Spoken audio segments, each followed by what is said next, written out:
I know. Do you though? No. You don't know. I can't, I know. And Good then luck lose it finding forever. it. It's forever gone. Forever gone in my room. Hello everybody, I'm Ryan Brewer of Brewed Images, and with me today is Bridget Ferrugia, also known as Euphoria, the cosplayer. That's right, Yes. Euphoria.bjc on all the social media. Media? Media. It's a media. A media. It's a media. I was trying to time my fist with yours, and we had timed fist pumps. Yoo-hoo! Yoo-hoo! There we go. It's already gone off the rails. So anyway, Euphoria has agreed to come and do a quick interview with me. I'd like to do more stuff like this in the future. Bigger, perhaps, but for now, better. Better walls. Better. I like this wall. This is the best wall. I like this wall. It's an X wall. I painted it for Ryan. Just for me. For one shot. I knew one day he was going to come take photos in here, and I said, this wall must live up to Ryan. So, when did you first get started with cosplay? See, that's the most complicated question. I know. I don't understand right? this. Everybody asks me this, and I'm like, I don't even know how to answer this, because I didn't know what cosplay officially was until Steven and I were dating, and somebody was like, you should come to this convention, because you guys dress up in costumes. And I was like, okay, we'll come. And they're like, you need to come in cosplay. I'm like, what's that? And they're like, it's dressing up in costumes. And I was like, oh. Okay, we do that already. I should just do what I normally do, but just do it in public at a convention. Apparently. Right. Because that was like 8 years ago when I officially knew what it was. But before that, my senior year in high school, I made costumes for Rogue and ran around dressed up as Rogue. And then in college, I made Black Widow's black costume to go to the midnight premiere, and so I'd been doing it forever. I just didn't know there was an actual community for it. What was it like when you first discovered that there was a community? Was that? Oh, I think it was cool. Yeah. Because you're like, yay, other people do this too, yay! There's an event for this. There's some solace in knowing that there's a whole community out there for it. Yeah, I can see that. Yeah, I guess. Yeah, so 8 years. I think that's when Steve and I. What was the first costume you ever made? My first costume I ever made was in high school, the 90s X-Men Rogue. Well, how was that one compared to what it is today? It was trash. Was it really? But do you have any pictures? I do. I have it. Oh, the wig is terrible. You have to send it. And my mom helped me, so it wasn't terribly trash. She knew what she was doing, but it was we basically altered a pajama pattern where it was leggings with just it didn't have the curves that I have now or the boots attached. It was basically just a pair of pants with the stripe up the center, so the outside was green and the inside was yellow, and then a knit sweater, and we made it out of t-shirt knit.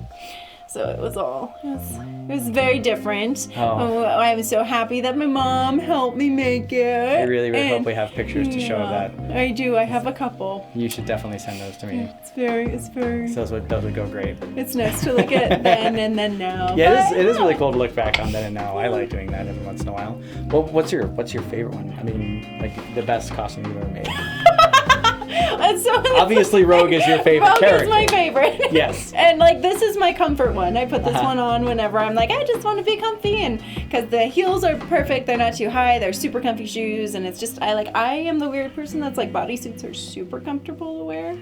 So running around all day in this, it's wonderful. But it's between my steampunk Rogue or my Rococo Harley that I like the best that I've made for me. There's words in there that I didn't. Oh, that's okay. That's a fashion terms. Fashion terms, yeah. But I really for me, those are what I like. But I really like the Breath of the Wild tunic I made for Steven, because that was all hand embroidered, and I used different embroidery stitches on it. That's cool. It's really fun. What's and you go to cons pretty consistently, or you used to? We used to before everything got declined. Everything, the world stopped. Yes. But we didn't. We kept making things in our holes in the ground. What's your favorite con? I really like C2E2. Yeah. A lot. I like the way it's laid out. It's very large, but it doesn't feel congested most of the time. Like Saturday, the busiest day, it's always a little bit more packed, but you can still find room, and they have good guests there. I like the floor in the area because it's kind of cushioned. Yeah.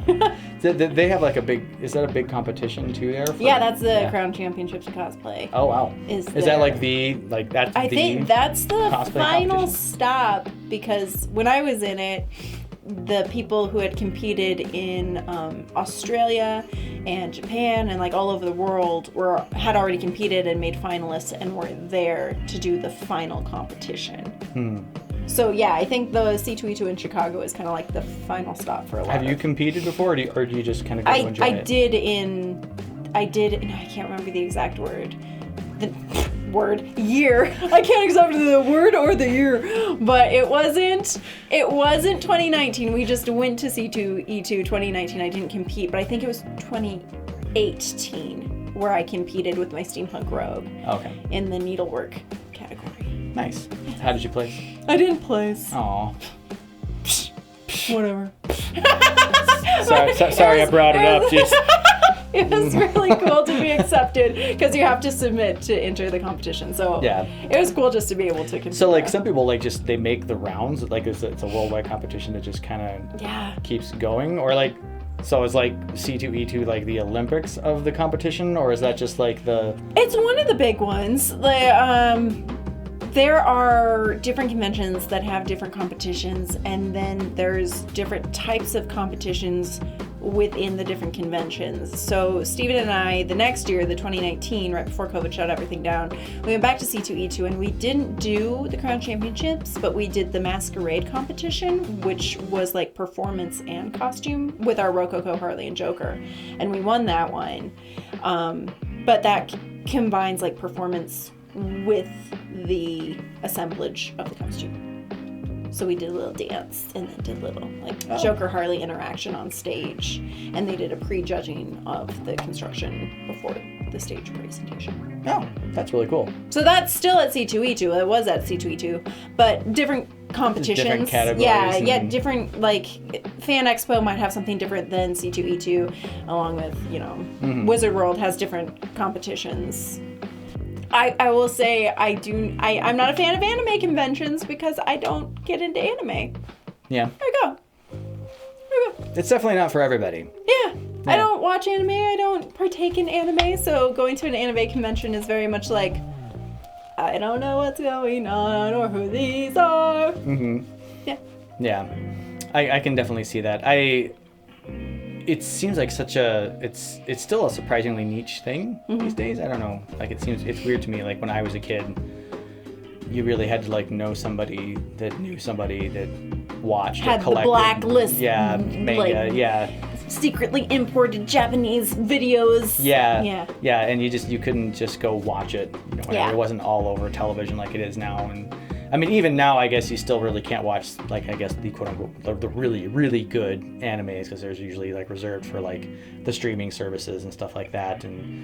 But, like, on TV, all there was, like, Dragon Ball Z or Sailor Moon. All good shows, of course, but, you couldn't get, like, your Vampire Hunter Ds or your Akiras. I feel like that's also a kind of technology has been, because like my first copy of the X-Men animated series was a bootlegged DVD collection that I had to dig on Dr. Internet to find. Yeah.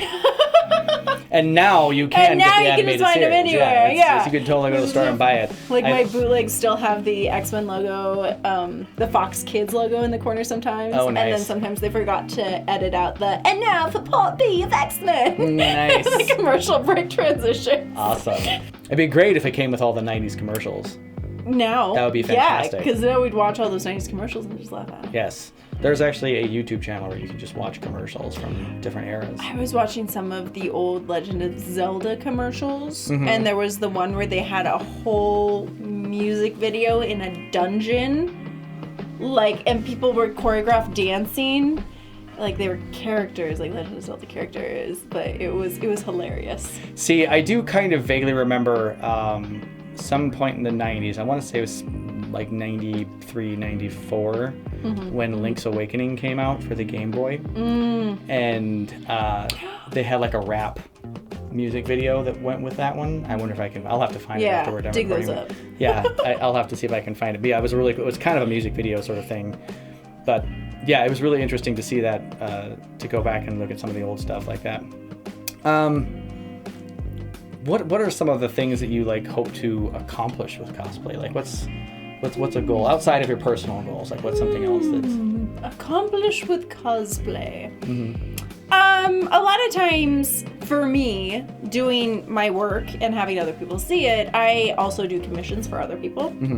So I like it when people contact me and are like, hey, can you make me this costume XYZ? And I can make it for them. A lot of times with the theater schedule, it is a little hectic because I have to make costumes for the theater. But with cosplays, if I can make it for somebody and fit it in the schedule, that's always really fun because I like to be able to see other people wearing my designs. It's kind of exciting. It is pretty exciting. I can definitely see that. Like, but let's talk about that a little bit. You mentioned the theater because we haven't actually talked about the theater. Oh, the theater. You and your husband and my good friend Steven also own and run your own theater. Put on live show performances. We do. It's called Seraphim Theatrical Entertainment. And how long have you guys had that? 8 years now. Yes. There's like a running theme of 8 years. I know. Well, it's because it's about the same time when Steven and we would dress up in characters to go and like sit down on the street corner at one of our festivals, and we'd get tips. And that's what we built our theater on. Like the tips we raised during the summer went into a piggy bank, and at the end of the piggy bank, that's what we started the theater on. Is all the tips that we made from just taking pictures, the donations. I didn't know that. Well, now you do. You never told me that. That's how we started Seraphim. That's really cool. Yeah, and so then it people knew that we could do character appearances, so we got hired for some birthday parties and events and stuff like that. So 8 is a common year. And like, when did we start officially cosplaying? Well, I guess it's when people started knowing that we did it. Sitting on street corners. Right. Hey guys. That's really cool. I didn't know you guys did street performance at one point. No, that's news to me. It was about 8 years ago. Oh, was it 8 years ago? 8 years ago? Ah, that's cool. Yeah. And since then, I mean, it's grown substantially. It's crazy. Yeah. It's getting crazy bigger and how bigger much every it's day. grown. Yeah, because we went from our little tiny not backwoods. It's like a little back alley warehouse where we started, and then we moved into the mall space. And then right before COVID, we moved into this building. And like with each step, we've been able to grow exponentially bigger. It's kind of like we were outgrowing the mall space for some of our kids' shows. We would have to tell parents, I'm sorry, we're out of room. We literally can't fit anybody in there. Ooh, yeah, that sucks. We have other shows tomorrow. Come back tomorrow. So then we moved in here, and it's just been growing along with the size of the building that we've been in, and it's been a very, very wonderful journey and a very big blessing to us, and it's just exciting. That is exciting. So what are some plans for the future then, both for cosplay and Seraphim? Oh man. Well, for this coming year, I would personally, last year got crazy with the renovations on the building. A lot of my time that I usually was able to make costumes with went nowhere. I did not make as many costumes this past year as I wanted to, and I didn't make like any Rogue and Gambit costumes, so that really hurt my heart because they're my favorites. Makes sense. I didn't make any. I made other like really cool. I made Steven's Link Twilight Princess, and which is really good. Yeah, that was we featured that in. That's the Twilight Princess. Yeah, that's the Twilight Princess one. Nice. Well, we did Dark Link. Yeah, and I made a different one for that. Yeah, we did Dark Link and. I know it was Zelda, but I can't remember. Puppet Zelda. Puppet Cannon Zelda. That was very fun. Find the word. That was very fun. Yes, that was very fun. For cosplay, I would like to, and I think we've talked about this, more venture into the video aspect, making videos with the costumes that I've made instead of just photos, because I think, oh my gosh. Oh goodness.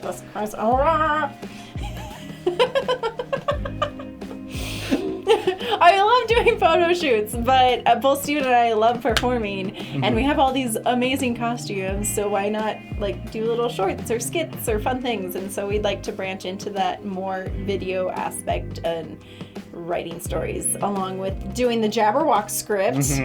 Was Steven's original show he wrote for Halloween one year. That's Alice in Wonderland and Insane Asylum. We want to turn that into a mini-series for YouTube or on the stage or something like that. I don't know if you guys talked about the logistics. I'm just juggling things. I like it's very smooth. Thank you. It's the ideas throwing up in the air, and we'll see how many we catch. I don't know if I can do it as smoothly as you. Like my left wrist is supposed to go crack. Yeah. My right though is like. It was a beautiful.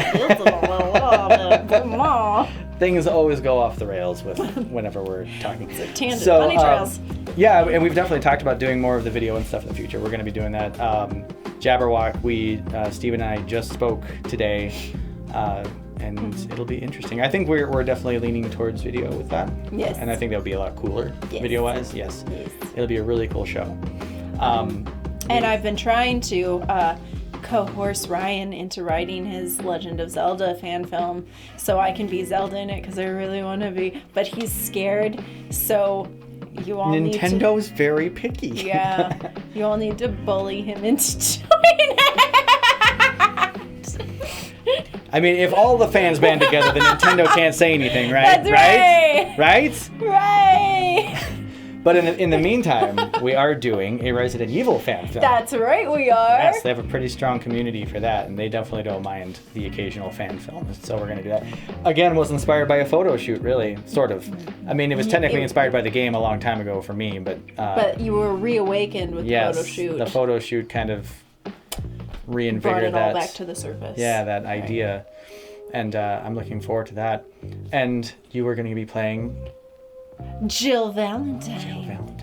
Yeah. I'm sure you've probably seen. You may have seen the pictures, I guess, if you're cool and you actually follow me. Dun, dun, which you should. I feel like that's better. That is better. That was a better one. Instead of the dun, dun. Yeah, that's more Jill Valentine. Go down. Yeah, that's good. I like that one. Thank you. Yes. We'll keep it. But yeah, we're looking to shoot that in April. April 16th was the date we just set. And now it's on video, so it's going to be, it's now 100% solid. Shared it with the public. Cannot back out now. Back now. April 16th. It's called Resident Evil Outbreak. Yeah. And we're going to break out. Yeah. Or not Outbreak, it's going to be Breakout. It's called Resident Evil Breakout, not Outbreak. Outbreak is a game in the series. Breakout. Breakout is the movie. Right. I said Outbreak. Or if you wanted to write the new cut of it, it is called Tiger Trauma. That will be the unofficial director's cut. Available only on DVD and Blu-ray. Nowhere else. Tiger Trauma. Tiger Trauma. Oh my goodness. So how can people support the Resident Evil fan film? They can subscribe to this guy's Patreon. Become a patron on Patreon for Brewed images and all of his shenanigans and wily coyoteans. I don't know if he has a coyote, but I should have. He could find one, name it Wiley. We have a mascot now. He lives in the woods. We don't talk much, but he's in our heart. Thank you so much. I really appreciate you coming on here. That was awesome. Thank you guys. Don't forget to like, subscribe, and share. Hit the little bell. Bell for notifications. Turn them on so you don't miss a video ever, because you don't want to miss what this guy's up to, because it's all gonna be great. It's gonna be great. Yes. It's gonna be great. It's gonna be great. Bye. Bye.